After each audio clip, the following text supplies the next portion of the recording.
প্রস্তুত আছি। আমার কোন নেতা কর্মীর দিকে কেউ যেন চোখ তুলে না তাকায়। আমি আবার বলছি, জামাত ইসলামী একটি শান্ত, একটি সুষ্ঠ, একটি সুন্দর দল।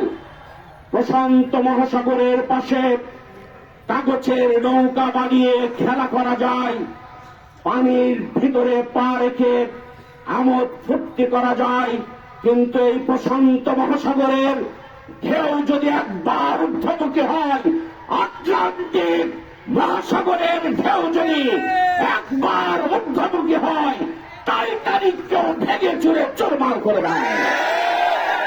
সুতরাং জামাত ইসলামের এই ঠান্ডা, এই শান্ত কর্মীদেরকে অশান্ত করবেন না, তাদেরকে তিক্ত করবেন না, তাদেরকে টিস দেওয়ার চেষ্টা করবেন না, তাদেরকে অপমানিত করার চেষ্টা করবেন না, তাদের সাথে লাগার চেষ্টা করবেন না। পাহাড়ের সাথে লাগলে পাহাড়ের কোনো ক্ষতি হয় না, বরং ঢিলগুলো চুরমার হয়ে যায়। সংগ্রামী বন্ধুগণ, আজকে আপনারা গাড়ি চালান,